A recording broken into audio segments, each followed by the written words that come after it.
Hoje eu vou falar de sexo, esse assunto tão importante e tão negligenciado nos consultórios. Então, quantas vezes mulheres me procuram e falam: Renata, eu preciso de alguma coisa, eu não sei o que aconteceu com o meu desejo sexual, desapareceu, eu tô fria, eu só penso em dormir, eu só quero terminar ali, virar pro lado e dormir, eu invento que tô com dor de cabeça para não ter relação sexual. Eu tô ali, mas eu tô sentindo dor, eu tô preocupada com coisas que estão acontecendo na minha vida. Então, quantas mulheres passam por isso? E eu sei muito bem falar desse assunto, porque durante muito tempo a minha vida sexual também não era boa, porque eu era uma atriz, né? Como muitas mulheres, e fingia que tava gostando, mas não tava gostando tanto assim, e não conseguia deixar o parceiro realmente me ajudar a sentir tanto prazer. Então, esse vídeo vai ficar disponível na íntegra no YouTube, se você quiser assistir. É de graça, você pode convidar uma amiga para assistir também, e se você gostou, você pode curtir. Então, o desejo sexual, o sexo em si, ele envolve várias fases, que vão desde o desejo pré-excitatório, que é pensar naquilo, que a gente conhece como libido. O desejo excitatório, o marido começou a cutucar lá e a gente pega fogo, tá? Então tem mulheres que não tem muito esse desejo pré-excitatório, mas na hora que tá cutucando lá o bicho pega. E tem prazer em si na hora do sexo e tem o orgasmo, que infelizmente eu vejo que muitas mulheres sentem pouquíssimas vezes orgasmo ou nem sentem, tá? E não tocam com esse assunto com o marido, tem vergonha de falar sobre isso com o parceiro e ficam frustradas e ficam às vezes fugindo desse momento tão bom, desse encontro tão bom que é o sexo.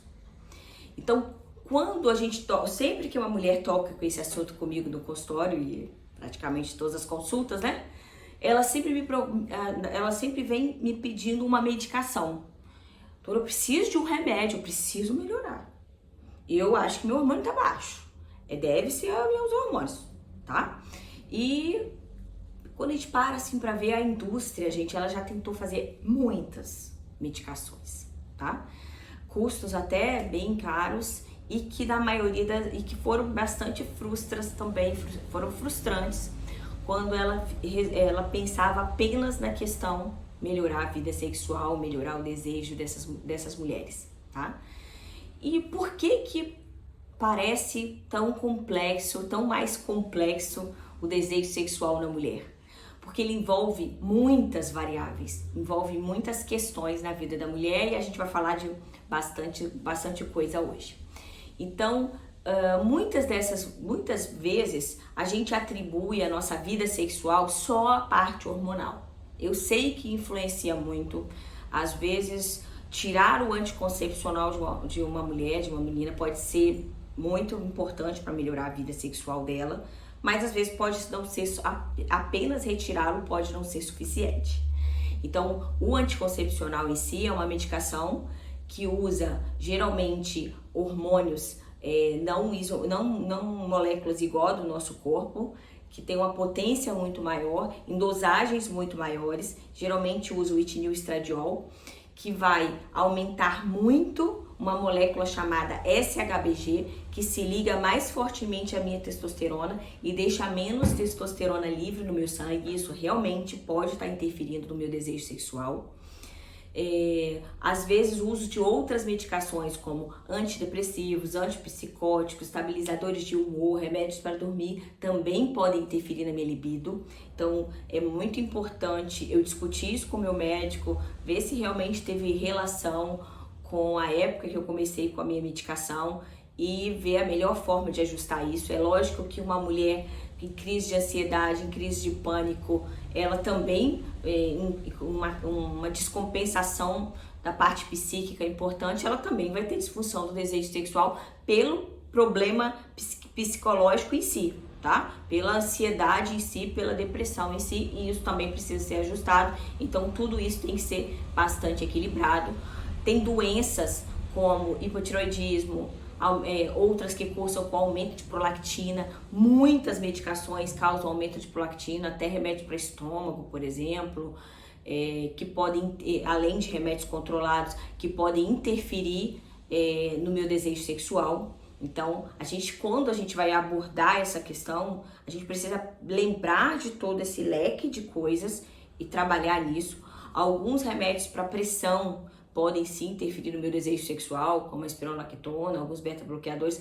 Então, eu preciso enxergar esse problema de maneira mais ampla para tentar descobrir o que está levando aquela mulher a ter aquele distúrbio, mas também pensar na parte psíquica e emocional que está contribuindo para esse distúrbio na parte sexual da vida dessa mulher, tá? Então a gente vai pensar em hormônio, a gente vai pensar em doenças, a gente vai pensar em medicações que podem estar interferindo, mas a gente vai pensar também na parte emocional. Então, quando a indústria farmacêutica ela tentou muitas vezes lançar medicações, ela não consegue interferir em todas essas faces do desejo sexual da mulher. E por isso que as medicações são tão frustras para melhorar o nosso desejo sexual.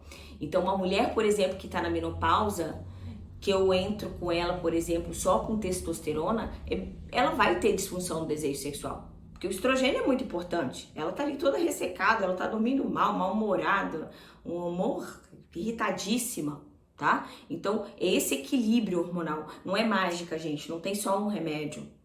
É diferente para cada um. E dessa parte, então, como a solução para esse problema vai muito além de só pensar em hormônios e medicamentos, eu preciso pensar assim, o que da minha parte emocional, quanto isso interfere na minha vida sexual. Então a gente sabe que a mulher ela assume muitos papéis em casa, de dona de casa, com muitas tarefas, vida dupla, tripla, que está muito assoberbada, se envolve muito com os problemas dos filhos, às vezes desempenha um papel que é muito ruim para a relação, que ela vira meio que cuidadora, mãe do marido, tá? E isso costuma ser bem prejudicial, mas a mulher também, ela envolve na hora da parte sexual, o sentimento de se sentir desejada, a relação com o corpo, como ela se vê no espelho, se ela tá se sentindo a poderosa, a gostosa, ou se ela tá só se achando feia, gorda, esquisita, cabeluda. Então isso tudo, a gente precisa olhar pra gente, porque aí a gente consegue se ajudar nosso parceiro, melhorar o nosso prazer, melhorar a nossa excitação e se conhecer. Então, quando a gente fala de todas essas fases do sexo, então existe a fase pré-excitatória, é aquele pensamento no sexo. O negócio nem começou, você tá lá tomando banho, o negócio vem aquele negócio, ou senão você tá sonhando com aquilo. Maravilha. Outras é a parte, elas têm pouco desejo pré-excitatório, mas na hora que começa o sexo, ela engrena bem e vai bem durante a atividade sexual. Então, às vezes, ela tá com baixo desejo pré-excitatório, mas depois que começou a cutucar ali, o desejo excitatório pra frente, ela tem. Outras, ela tem o libido, tem o pensamento, tem o desejo excitatório, começa, mas ela não consegue ir fluindo na relação sexual para ter prazer nessa relação sexual, porque ela começa a pensar em outras coisas durante o ato sexual, ela começa a se preocupar que o corpo tá feio, que tá esquisita, e isso tudo atrapalha o decorrer de sentir o prazer, ou às vezes ela não consegue ter um relacionamento aberto com o marido, de conversar, de falar, olha, vamos ajustar mais aqui, ali. Então essa mulher ela precisa se conhecer, ela precisa saber o que é que ela gosta, tá? Porque o homem, na maioria das vezes, assim, se você começar a excitar lá só, e aí ele penetra e às vezes ele já teve o orgasmo e você ficou ali se lamentando, chupando o dedo, tá? Então a gente precisa também ter iniciativa, precisa procurar o parceiro, precisa se tocar, se possível se masturbar mesmo, saber as áreas que você gosta mais, o que você não gosta, tá? Eu acho que se você, o ideal é que você converse isso às vezes com o seu parceiro, mas se você não se sente retraída a tocar nesse assunto, há muitas questões culturais que atrapalham muito a vida da mulher, mas durante o ato sexual você também vai levando a relação para você também proporcionar seus momentos de prazer, meio que ensinando o seu parceiro o que você gosta, tá? A mulher, ela gosta de ser tocada, né? Ela gosta daquela fricção ali, daquelas áreas erógenas, né? O nosso clitóris, ele equivale mais ao falo, ao pênis do homem, né? Então, geralmente é uma área que nos deixa mais excitada, mas a mulher tem muitas áreas excitatórias. Eu gosto do meu ouvido, por exemplo, gosto que meu marido fale coisas agradáveis pra mim, fale como que eu tô gostosa na hora do sexo. E você, o que você gosta?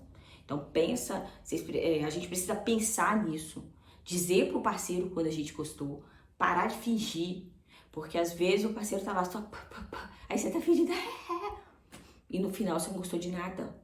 Isso tá errado. Mas aí na hora que ele toca no ponto certo, você fica toda esquisita.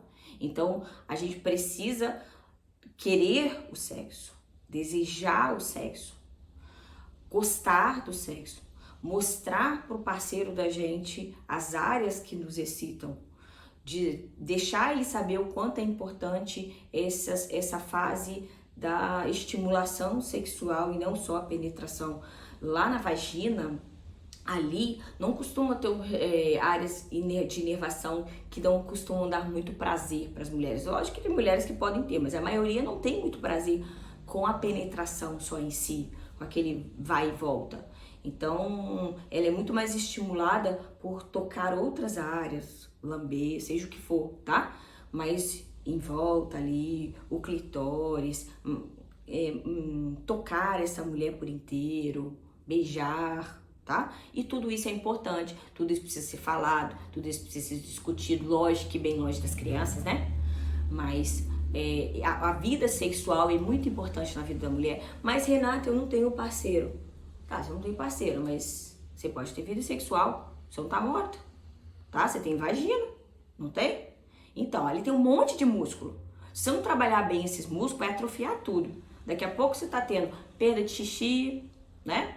Você tá tendo bexiga, o útero tá caindo, porque você não usa sua musculatura ali, essa musculatura tão importante na vida da gente, né? Então, você precisa exercitar essa musculatura. Existe até exercícios que quando você aprende a fazer é muito bom. Eu aprendi quando eu fiquei grávida da minha filha. Então, são exercícios pélvicos que realmente fortalecem aquela musculatura. Hoje eu faço em casa, tá? Mas na hora do sexo, às vezes, você estimular o músculo dá ainda mais prazer. Você saber estimular o músculo, contrair ele ali, às vezes dá mais prazer ainda na hora do sexo. Então, é um jeito de você ter prazer, às vezes, com a penetração, tá? Mas, enfim, se conhecer, se tocar, pensar que não é só um remedinho, pensar que, por exemplo, por outro lado, uma mulher sem hormônio na menopausa, realmente a vida sexual dela deve estar uma bosta, tá? E que ela precisa de hormônio, e não é só testosterona que ela precisa de estrogênio, ela às vezes precisa de lubrificante, ela precisa às vezes de estrogênio tópico, cápsula, estrogênio sistêmico, tá? Seja implante, seja creme subcutâneo, prático transdérmico. Então, várias vias que precisa ser discutida. Se essa mulher não pode usar hormônio, porque está num tratamento de câncer de mama, principalmente se ela está tomando remédios antiestrogênicos, como anastrozol, tamoxifeno, e realmente ela fica muito ressecada, ela tem que pensar em outras estratégias.